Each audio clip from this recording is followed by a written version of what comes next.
IPL team Kolkata night Riders को बांग्लादेशी खिलाड़ी की टीम से हटाने का निर्देश दिया है, जिसके बाद शाहरुख खान की IPL team Kolkata night Riders से बांग्लादेशी खिलाड़ी मुस्तफिजुर रहमान को बाहर कर दिया गया है। बांग्लादेश में हिंदुओं के साथ हो रही हिंसा के विरोध में मुस्तफिजुर रहमान के आईपीएल में खेलने का विरोध हो रहा था। बीसीसीआई सचिव ने कहा कि बीसीसीआई ने कोलकाता नाइट राइडर्स को बांग्लादेशी खिलाड़ी मुस्तफिजुर रहमान को टीम से रिलीज करने का निर्देश दिया था।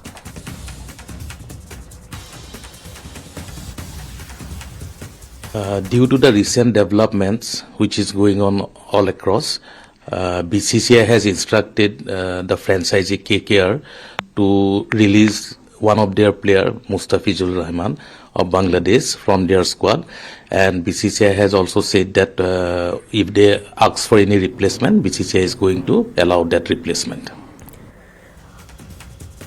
बांग्लादेशी क्रिकेटर मुस्तफिजुर रहमान को आईपीएल की केकेआर टीम से निकाले जाने पर साधु संतों ने बीसीसीआई का धन्यवाद दिया। कथावाचक देवकी नंदन ठाकुर ने कहा कि बीसीसीआई ने करोड़ों हिंदुओं की भावना का सम्मान किया है। जिस बांग्लादेश में हिंदू मारे जा रहे हो, बहन बेटियों के साथ उनके साथ दुष्कर्म किए जा रहे हो, मंदिर जलाए जा रहे हो, उसको चवन्नी भी मेरे कम से कम जहां से मैं बचा सकता हूं बचाना चाहिए, मैसेज देना चाहिए। हम सब हिंदू एक साथ है, तो आपने वो दिया, उसके लिए आपका बहुत बहुत धन्यवाद। एक और मैं आभार व्यक्त करता हूं बीसीसीआई का, जिन्होंने सख्त निर्देश दिया है कि उसको बाहर किया जाए। अब तो चुल्लू भर पानी में डूबकर मर जाना चाहिए शाहरुख खान को। ये काम तो तत्काल शाहरुख खान को करना चाहिए था कि नहीं भाई, जब वहां पर अल्पसंख्यकों के साथ दुर्व्यवहार हो रहा है, हम वहां के खिलाड़ी को लेकर आईपीएल खिलवा रहे हैं, ये अच्छी बात नहीं। क्या हिंदुस्तान में और कोई मुसलमान नहीं है आईपीएल खेलने लायक कि हम बांग्लादेश का?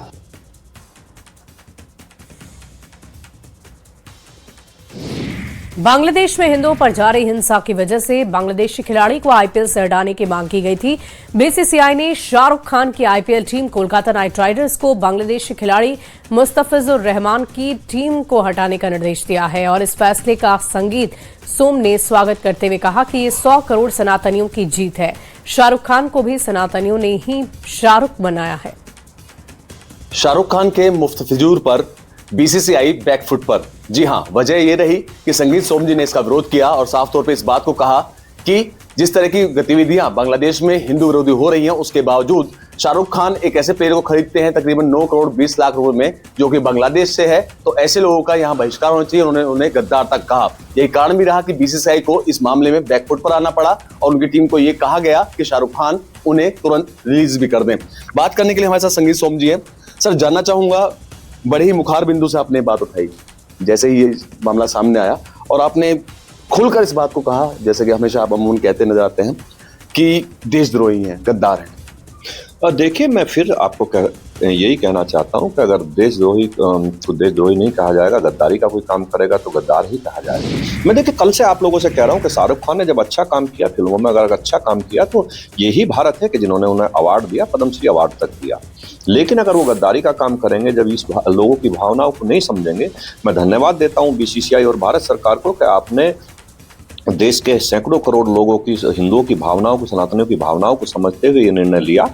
और शाहरुख खान जी को भी मैं यही इस टाइम कहना चाहूंगा कि आपको देश के सैकड़ों। वहीं शिवसेना ने भी आईपीएल से बांग्लादेशी खिलाड़ी मुस्तफिजुर रहमान को हटाए जाने पर बीसीसीआई को धन्यवाद कहा। पहले हम बीसीसीआई के सचिव सैकिया जी को दिल से धन्यवाद देते हैं कि उन्होंने देश के करोड़ों हम हिंदुओं की भावनाओं को समझा, भारत के देशवासियों को भावनाओं को समझा कि बांग्लादेश और पाकिस्तान के किसी भी क्रिकेटर को, किसी भी खिलाड़ी को हमारे देश में न तो मैच खेलने के लिए आना चाहिए और न तो हमारे आईपीएल में, चाहे देश में हो चाहे देश के बाहर हो, उसमें हिस्सा लेना चाहिए। हम सब पहले दिन से विरोध कर रहे हैं कि जब तक बांग्लादेश और पाकिस्तान घुटने पर बैठकर क्षमा याचना हमारे देश से नहीं करता है। अगली खबर छत्तीसगढ़ राज्य से। बस्तर में नक्सलियों के खिलाफ बड़ा ऑपरेशन हुआ है। जवानों ने 14 नक्सलियों को ढेर कर दिया। बीजापुर और सुकमा में कुल मिलाकर 14 नक्सलियों के शव मिले हैं। बीजापुर जिले से 2 नक्सलियों को मार गिराया गया है। सुकमा जिले से 12 नक्सलियों को ढेर किया गया है। मुठभेड़ स्थल से भारी मात्रा में हथियार मिले हैं। इनमें AK-47, आइंसास, SLR राइफल्स जैसे हथियार बरामद हुए हैं और मारे गए नक्सलियों में कोंटा एरिया कमेटी का सचिव मंगडू भी शामिल है। शहीद कोंटा ASP आकाश राव की हत्या में शामिल सभी नक्सली मुठभेड़ में मार गिराए गए। अब तक प्राथमिक जानकारी अनुसार टोटल सुकमा के 12 नक्सल डेड बॉडी और जिला बीजापुर का 2, कुल 14 माओवादियों का डेड बॉडी बरामद की गई इन दोनों मुठभेड़ को मिलाकर। और इसमें शक्ति में प्राथमिक जानकारी आ रहा है DVCM मेंबर मंगडू है और एक अन्य जो कैडर है हितेश है। ये दोनों पूर्व में जिला सुकमा के अंतर्गत कोंटा DSP आकाश राव गिरिपुंजे साहब का घटना में इन लोगों का भी इन्वॉल्वमेंट रहा। इन घटना में मास्टरमाइंड ग्रुप में इनका नाम सामने आया है। इन दोनों का भी डेड बॉडी आज की मुठभेड़ के पश्चात जिला सुकमा में बरामद की गई है। और जिला बीजापुर में जो सिमिलर का जो कैडर्स का डेड बॉडी रिकवर किए गए थे उनका भी अनेक सिविल किलिंग में भी उनका भूमिका के बारे में जानकारी प्राप्त हुई है। देखिए, देश को आज नए रक्षक मिल गए हैं। श्रीनगर में BSF STC की पासिंग आउट परेड हुई। 44 हफ्ते की कठिन ट्रेनिंग के बाद 447 BSF जवान देश को समर्पित हो गए, जो अब अलग अलग राज्यों की सरहदों पर तैनात होंगे। देश के आन बान शान की ये जवान अब रक्षा करेंगे।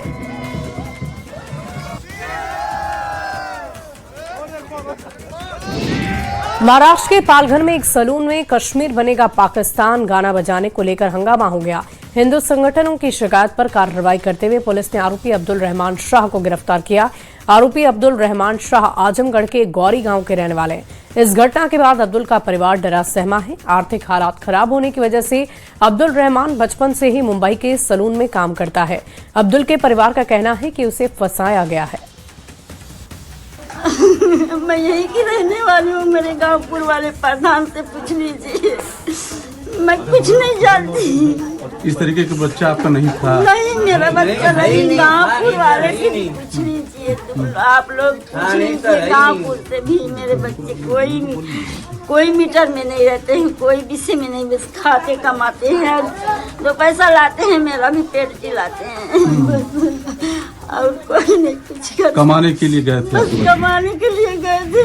छोटे छोटे बच्चे थे, हम लोग का कोई छोटे छोटे बच्चे थे तब गए थे सर। मेरे बच्चे करीब 2-3 साल से मुलाकात नहीं, अगर हो सकता आए हो चले गए हो, हमसे तो नहीं मालूम है। बता रहे थे घर पे आए थे, 4-6 महीना पहले आए थे। 5-6 महीने से ऊपर हो गया, बता रहे थे माँ उसको। हाँ, अभी आने वाले थे। और कोई ऐसी बात तो नहीं है, कई भाई हैं, कुछ छोटे छोटे हैं। छोटा वाला भाई बोला कि क्या कहेंगे इसको लेकर? जो अब इसको लेके हम यही कहेंगे कि भाई जांच कर लें, अगर जो सही हो वो होना चाहिए, अगर गलत है तो भाई गलत होना चाहिए, सही है तो उसको न्याय मिलना चाहिए। अमेरिका के वेनेजुएला की राजधानी काराकास में कई धमाके और धमाके के बाद काराकास के आसमान में छाया धुएं का गुब्बार। वेनेजुएला के सैन्य अड्डों को बनाया गया निशाना। हेलीकॉप्टर, लड़ाकू विमान ने बरसाए बम। अमेरिका की तरफ से हमले की आशंका जताई जा रही है। हमले के आरोपों पर अमेरिका का अब तक नहीं आया कोई बयान। वेनेजुएला में हमले के बाद वहां इमरजेंसी लागू कर दी गई है। देश की पहली वंदे भारत स्लीपर ट्रेन तैयार हो गई है। नई दिल्ली रेलवे स्टेशन पर पहुंच गई है। ये ट्रेन कोलकाता से गुवाहाटी के बीच दौड़ेगी और संभावना है कि पीएम मोदी 17 या 18 जनवरी को इसे हरी झंडी भी दिखा देंगे। ये semi high speed train 180 kilometre प्रति घंटे की रफ्तार तक जा सकती है। कुल 16 कोच वाली इस ट्रेन में 11 थर्ड एसी, 4 सेकेंड एसी और 1 फर्स्ट एसी कोच होंगे, जिसमें कुल मिलाकर 823 यात्री सफर कर सकेंगे। इस ट्रेन की सुविधाएं भी बेहद खास, आरामदायक बर्थ, ऑटोमेटिक दरवाजे, कम शोर, बेहतर suspension, emergency talk back system और कवच जैसी आधुनिक सुरक्षाएं तकनीकी शामिल है। ड्राइवर केबिन को भी पूरी तरह एडवांस किया गया है, सेफ्टी सिस्टम से लैस किया गया है। किराए की बात करें तो थर्ड एसी 2300 रुपए, सेकेंड एसी 3000 और फर्स्ट एसी 3600 रुपए रखा गया है।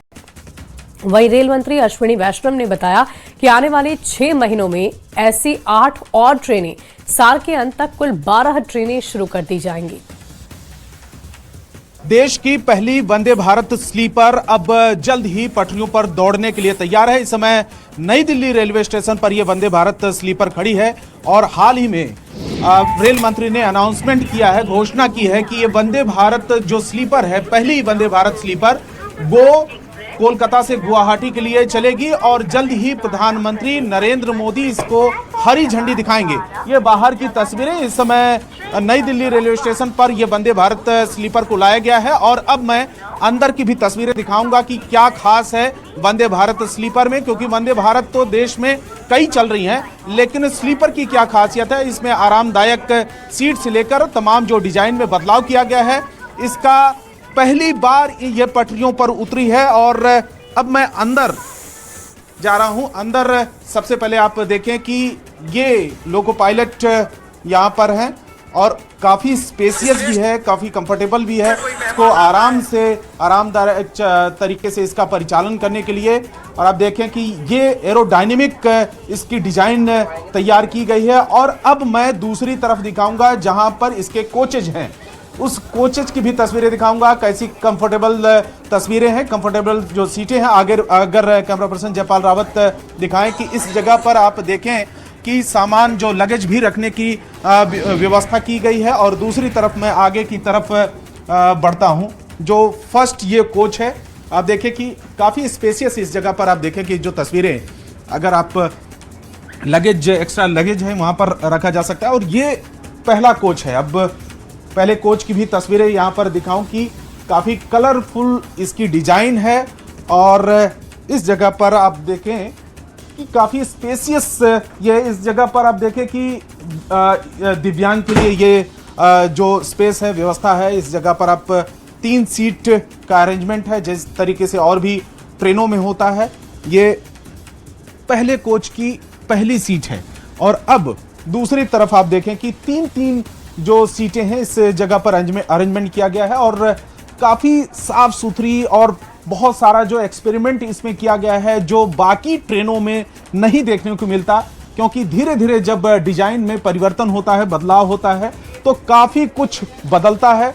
और मुसाफिरों के लिए, पैसेंजर्स की सुविधा के हिसाब से इसको तैयार किया गया है। अब ये वाला जो स्पेस है इसको भी देखें कि इस जगह पर किस तरीके से वंदे भारत स्लीपर, जो पहली बार आप तस्वीरें देख रहे होंगे, जो कोलकाता से गुवाहाटी के लिए चलने के लिए तैयार है।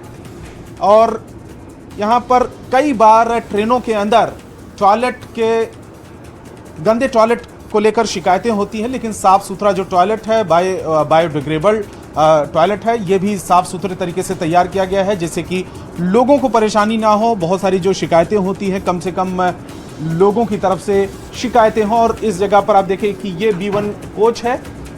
और अब मैं आगे की तरफ बढ़ता हूं। ये तस्वीर है वंदे भारत स्लीपर की। घूसखोर अधिकारी गिरफ्तार हो गए। जिला कृषि पदाधिकारी गिरफ्तार किए गए।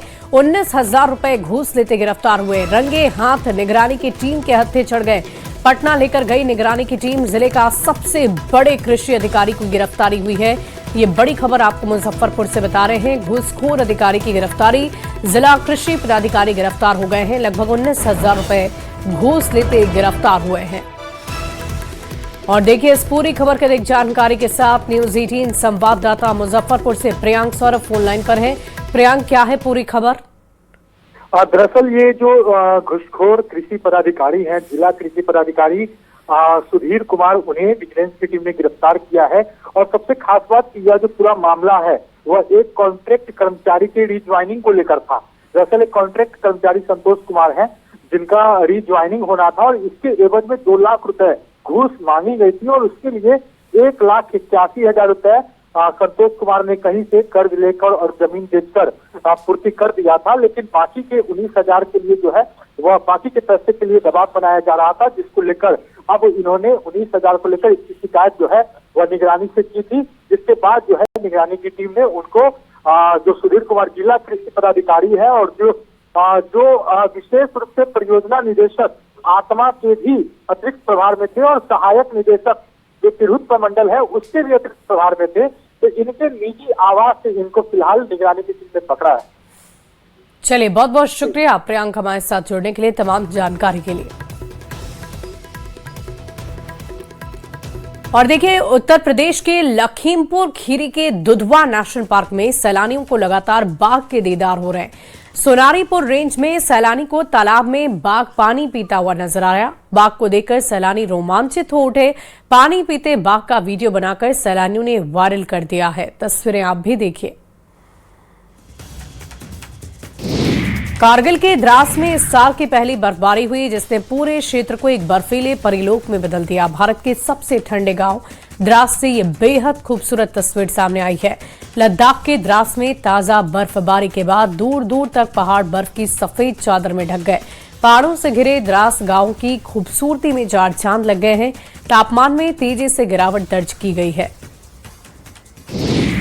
जम्मू कश्मीर में बर्फबारी का दौर जारी है। भद्रवाह की पहाड़ियों पर एक बार फिर से ताजा बर्फबारी हुई। बर्फबारी के बाद एक बार हरी भरी वादियों में बर्फ की चादर बिछ गई है। पर्यटक भद्रवाह पहुंच रहे हैं, उनकी खुशी का ठिकाना नहीं है, जमकर मस्ती कर रहे हैं। पर्यटकों का कहना है कि कुदरत का ऐसा करिश्मा पहले कभी नहीं देखा। तो बहुत अच्छा लगा, बात है बहुत अच्छा लगा। मतलब ऐसी पहाड़ी ऐसा सिस्टम देख के बहुत नजारा आया। बात को लेके मैं कहता हूँ सब यहाँ पे आओ, नजारे देखो। बात को लेके कैसे नजारे, पहले मैं गया हूँ कश्मीर, गया हूँ, ऐसी बात नहीं, लेकिन यहाँ मेरा फर्स्ट और है बात को लेके।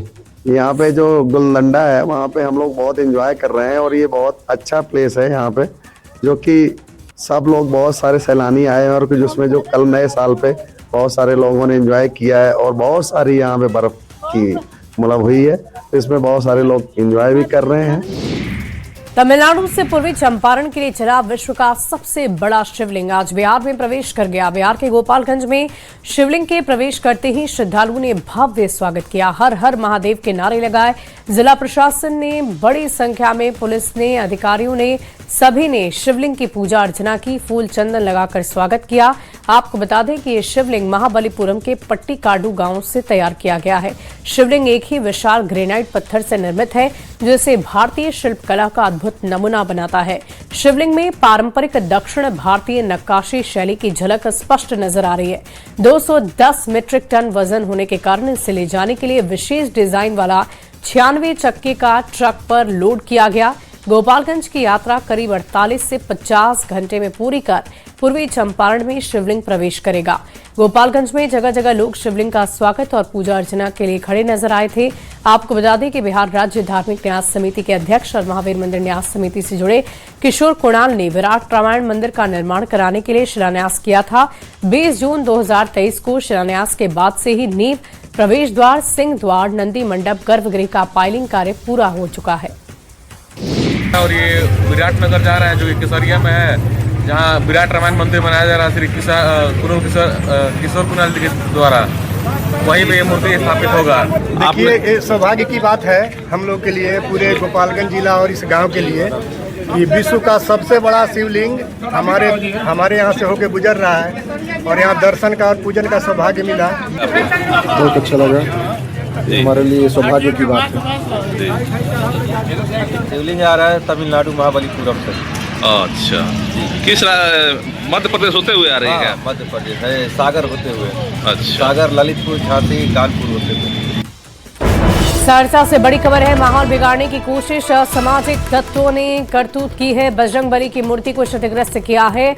मूर्ति की जमीन भू माफियाओं को बेचा। घटना को लेकर गुस्से में है ग्रामीण, कड़ी कार्रवाई की मांग कर रहे हैं। बड़ी खबर आपको बता रहे हैं सहरसा से।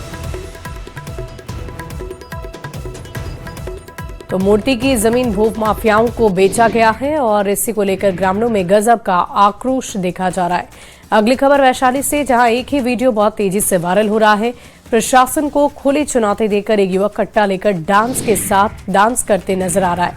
वायरल वीडियो वैशाली के काजीपुर थाना के एकहरा गांव का बताया जा रहा है। हालांकि न्यूज 18 इस वायरल वीडियो की पुष्टि नहीं करता है, लेकिन वायरल वीडियो में ये देखा जा रहा है कि भोजपुरी गाना चलेला जिला में हमारे शासन ये जानू नाम ले लेबू तो छोड़ दी प्रशासन ये जानू पर कट्टा लेकर डांस कर रहा है और उससे बेखौफ होकर फायरिंग भी की जा रही है। वायरल वीडियो के बाद काजीपुर थाना प्रभारी कुंदन कुमार ने बताया कि कई जगह वीडियो भेजकर युवक की पहचान की जा रही है। कटिहार में एक बार फिर दबंगों का कहर देखा गया, जिसकी वजह से 20 से ज्यादा किसान परिवार के सामने बड़े संकट खड़े हो गए हैं। मामला जिले के प्राणपुर थाना क्षेत्र के हरिरामपुर दियारा क्षेत्र का है। जानकारी के अनुसार यहां कुछ दबंगों ने 20 किसानों की जमीन पर जबरन हाट लगा दिया है और विरोध करने पर भी जब दबंग नहीं माने तो किसानों ने केस कर दिया, जिससे नाराज दबंगों ने सिंचाई के लिए पानी देना ही बंद कर दिया।